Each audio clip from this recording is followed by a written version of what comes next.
You've been together for years, maybe decades. You've survived challenges that would have broken weaker partnerships, raising children, financial stress, illness, loss.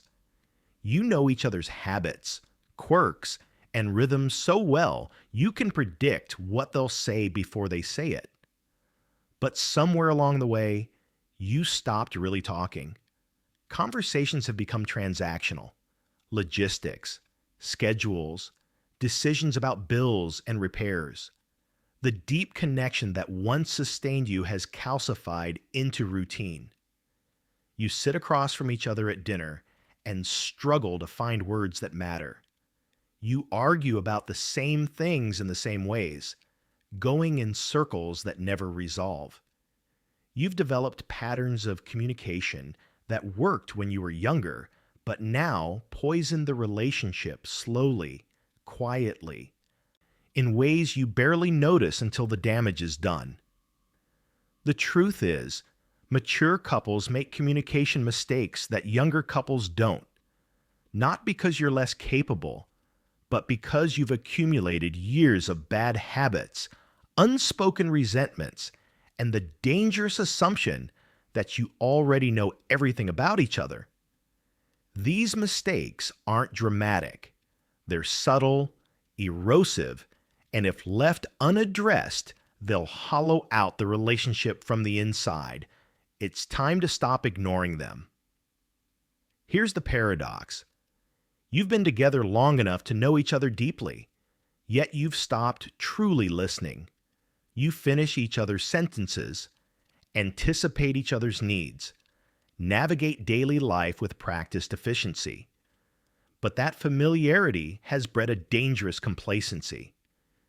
You assume you know what your partner thinks, feels, and wants. So you stop asking. You stop being curious. You stop paying attention to the ways they've changed, grown, or quietly suffered. The intimacy you built in your early years now creates blindness. You're so convinced you understand each other that you miss what's actually being said, or more often, what's not being said. Mature couples fall into communication patterns that younger couples haven't had time to develop. You've learned which topics to avoid because they always lead to conflict. You've perfected the art of the non-answer, the deflection, the polite agreement that masks disagreement. You've accumulated years of unspoken resentments that sit between you like invisible walls. You don't fight the way you used to, loudly, passionately, with the energy to resolve things. Now you withdraw, shut down, or let issues fester because confrontation feels exhausting. You tell yourself it's not worth the fight, but what you're really saying is that the relationship isn't worth the effort. The mistakes you make aren't obvious. You don't scream or throw things. You don't cheat or abandon each other. Instead, you commit small acts of neglect. You interrupt because you think you already know where the story is going.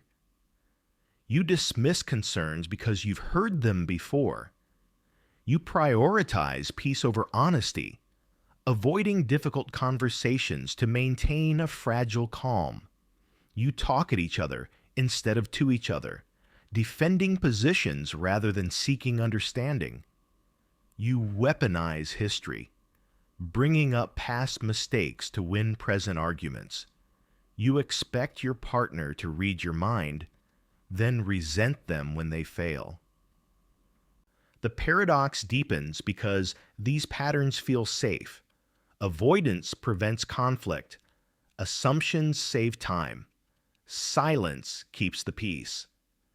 But safety isn't the same as intimacy, and peace isn't the same as connection. You've built a relationship that functions smoothly on the surface while slowly dying underneath. You coexist, but you don't truly connect. And the longer these mistakes continue, the wider the gap between you grows. At some point, You'll look at your partner and realize you're living with a stranger you've known for decades. The question is, will you address the communication mistakes before that happens, or will you let familiarity destroy what intimacy remains? Fixing communication mistakes in a mature relationship begins with acknowledging they exist. This is harder than it sounds. You've lived with these patterns for so long they feel normal. The way you avoid conflict, the way you interrupt, the way you shut down during disagreements, these behaviors are so ingrained you don't even notice them anymore. The first step is making the invisible visible. You sit down together, not in the heat of an argument, but in a calm moment, and you admit the truth. We've stopped really talking. We've stopped listening. We've let bad habits replace real connection. This conversation will be uncomfortable. Your partner may get defensive. You may feel exposed. But without this acknowledgement, nothing changes. The second shift is relearning how to listen. You think you know how to listen, but you don't. Not really. When your partner talks, you're already formulating your response, planning your defense, or dismissing what they're saying because you've heard it before. Real listening means silencing your internal monologue and giving your full attention to their words, tone, and body language. It means resisting the urge to interrupt, correct, or problem solve. It means asking clarifying questions instead of making assumptions. It means accepting that your partner's experience is valid, even if you don't agree with it. This kind of listening is exhausting at first because you're fighting decades of habit, but it's also transformative. When you truly listen, your partner feels seen in a way they haven't in years. The third shift is speaking honestly instead of protectively. You've learned to soften your words, avoid confrontation, and say what keeps the peace rather than what's true. This feels kind, but it's corrosive. Your partner can't respond to needs you don't express or address problems you won't name. Honesty doesn't mean cruelty, it means clarity.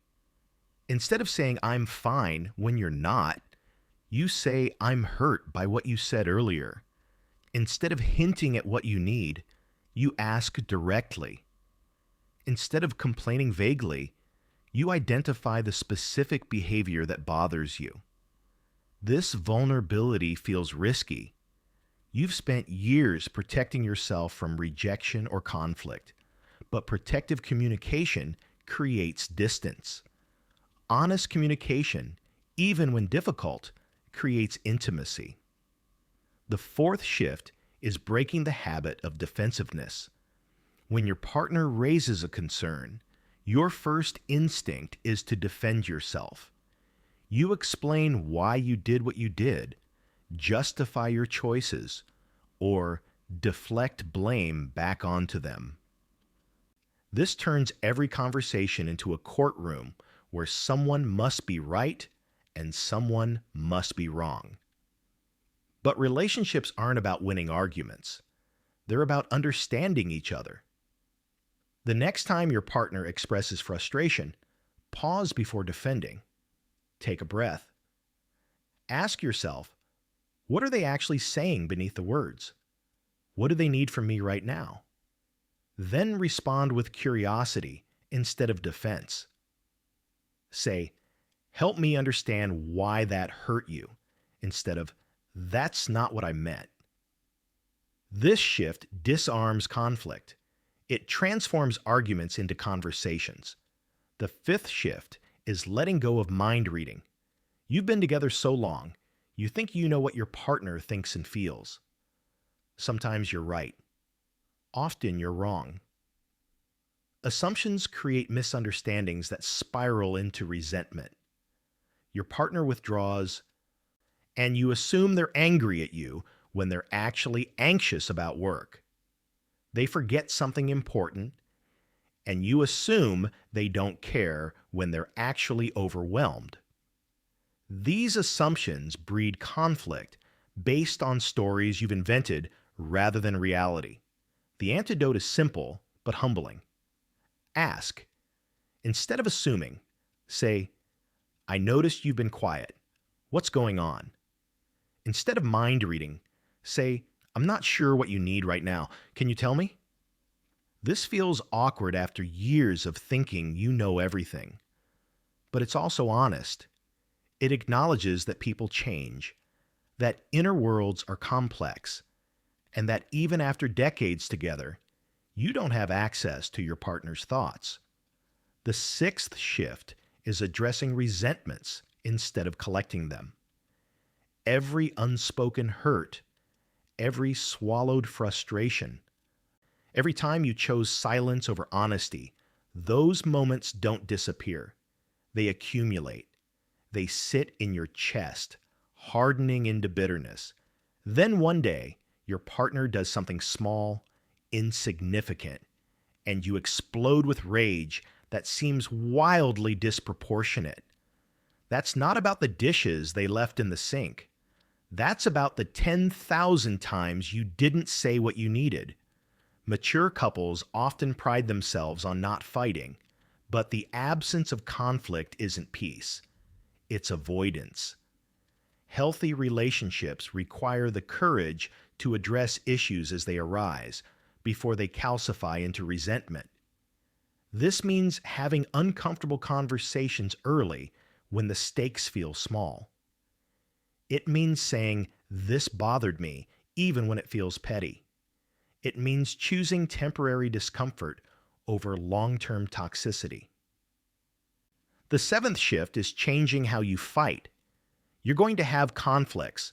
That's inevitable. But mature couples often fight in ways that damage rather than resolve. You bring up past mistakes to score points. You use absolutes like "you always" or "you never" that erase nuance and put your partner on the defensive. You shut down or walk away instead of working through disagreement. You prioritize being right over being connected. Better conflict means staying present even when it's hard. It means focusing on the current issue without dragging in history.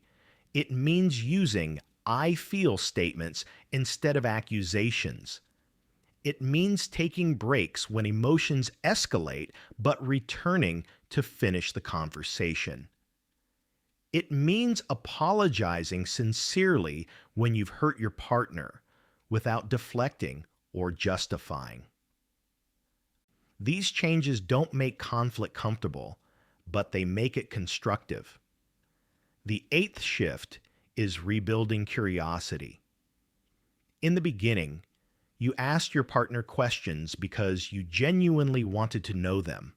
You listened to their stories, explored their thoughts, discovered their dreams. Now, you think you know everything. You've heard all the stories. You know how they'll react. But people evolve constantly. Your partner at 50 isn't the same person they were at 30, and you've stopped noticing the changes. Curiosity means asking new questions. It means inquiring about their current fears, hopes, and struggles rather than assuming they're the same as 5 years ago. It means treating your partner as someone still worth discovering rather than someone you've fully mapped. This shift requires humility, admitting that you don't know everything, that there are depths to your partner you haven't explored, that familiarity isn't the same as understanding. The ninth shift is creating space for difficult emotions. Mature couples often smooth over pain to maintain stability. When your partner is sad, you rush to fix it. When they're angry, you try to calm them down. When they're scared, you offer reassurances that dismiss the feeling. This feels supportive, but it's actually silencing. It communicates that their difficult emotions are problems to solve rather than experiences to witness. True intimacy requires letting your partner feel what they feel without trying to change it. It means sitting with their pain, their anger, their fear, and saying, I'm here. I see you. This is hard.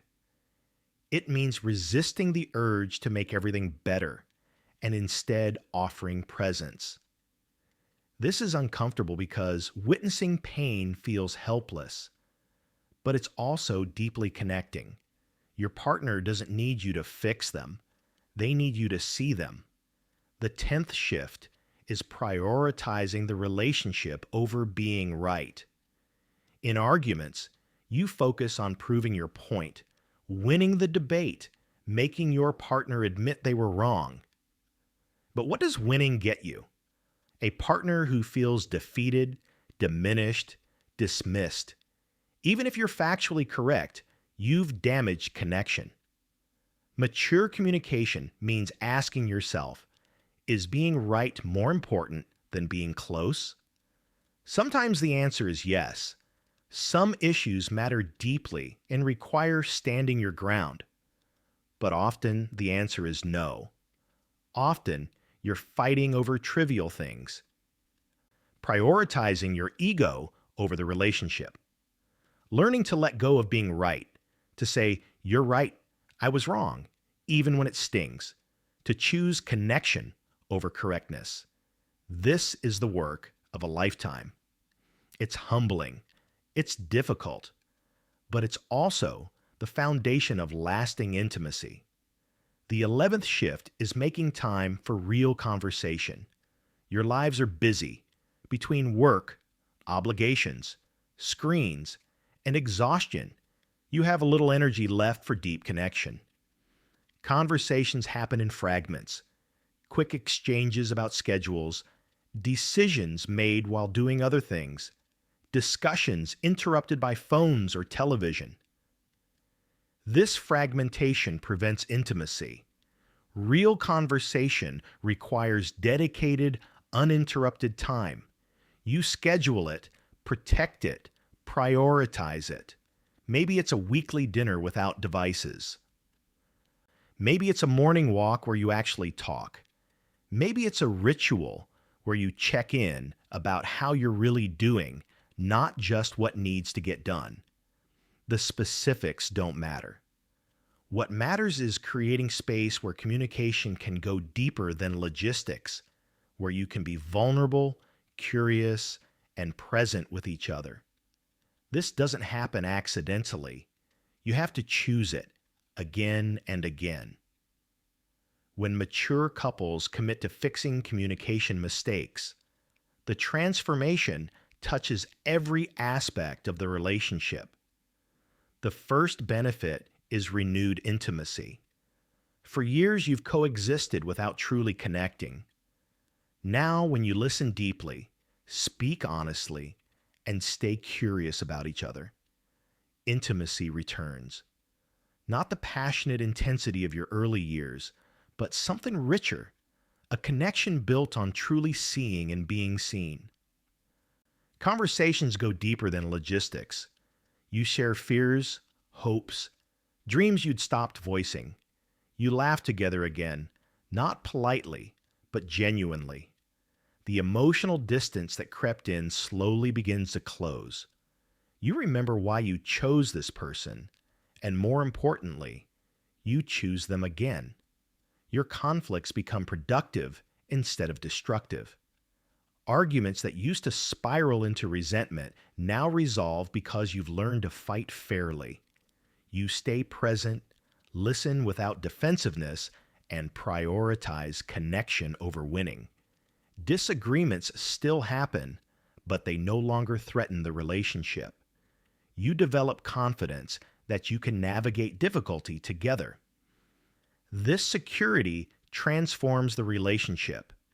You're not walking on eggshells, avoiding topics, or swallowing frustration. You address issues as they arise, knowing you have the tools to work through them. The relationship feels safer, more honest, more alive. Your individual well-being improves dramatically. When communication is broken, you carry constant low-level stress. You're managing unspoken tensions, walking through emotional minefields, suppressing needs to keep the peace.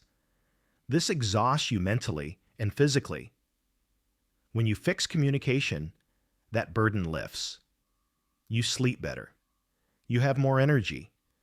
You feel less anxious because you're not constantly anticipating conflict or nursing resentment. The relationship becomes a source of support rather than stress. You face life's challenges together instead of feeling alone while partnered. Your sex life often improves. Intimacy and sexuality are deeply connected.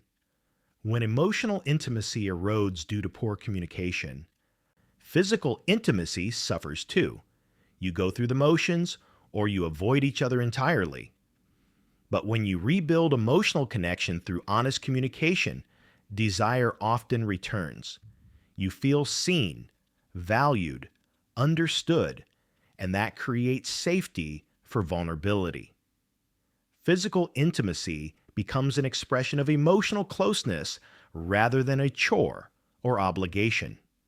This doesn't happen overnight, especially if the disconnection has been long-standing. But better communication opens the door to rekindling physical connection. You model healthy relationships for others. Your children, if you have them, watch how you communicate. When you fix your mistakes, you teach them that relationships require work, that conflict can be constructive, that intimacy deepens through honesty. Friends and family notice the change too.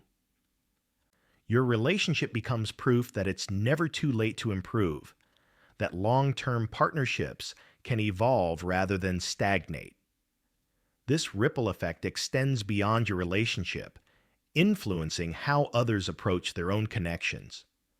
Perhaps most importantly, you rediscover each other. Familiarity had made you strangers hiding in plain sight. Now, through curiosity and honest conversation, you're seeing your partner freshly. You notice how they've changed, grown, struggled. You discover thoughts and feelings you never knew they had. They surprise you. And in being truly known by them, you feel less alone. The relationship transforms from comfortable coexistence into genuine partnership. You're not just going through life side by side. You're deeply connected, supporting each other through whatever comes. This isn't the fairy tale ending. It's something better. A mature, honest, resilient love built on communication that works. The communication mistakes you've been making aren't irreversible. They've caused damage. Yes, distance, resentment, disconnection, but relationships are resilient if both people are willing to do the work. The question isn't whether your communication is broken. It is. The question is whether you're willing to fix it, whether you're willing to acknowledge the patterns that no longer serve you, to unlearn habits that feel comfortable but kill intimacy, to choose honesty over peace and connection over convenience. This work isn't easy. It requires vulnerability after years of self-protection. It demands humility when your ego wants to defend and win. It asks you to stay present through discomfort, to listen when you'd rather talk, to speak truth when silence feels safer. But the alternative is worse. The alternative is slowly drifting apart until you're roommates managing a household rather than partners sharing a life. The alternative is waking up one day and realizing you've wasted years with someone you stopped truly knowing. You've survived decades together. You've weathered storms that would have sunk lesser partnerships. That resilience proves you have what it takes to fix this. The love that brought you together is still there, buried under years of bad communication. But it's not enough to love each other. You have to learn to talk to each other, Really talk with honesty, curiosity, and courage. Start today, not with a grand gesture or a dramatic conversation, but with one small shift. Listen without interrupting. Speak one truth you've been avoiding. Ask one question you've stopped asking. These small acts compound. They rebuild trust, reopen channels of connection, and remind you both that intimacy is possible, even now, even after all this time. The communication mistakes mature couples make aren't fatal, but ignoring them is. So stop ignoring them. Face the patterns that are killing your connection. Do the uncomfortable work of learning to communicate differently. Your relationship and the years you have left together deserve that effort. It's not too late. It never is, as long as you're both still willing to try.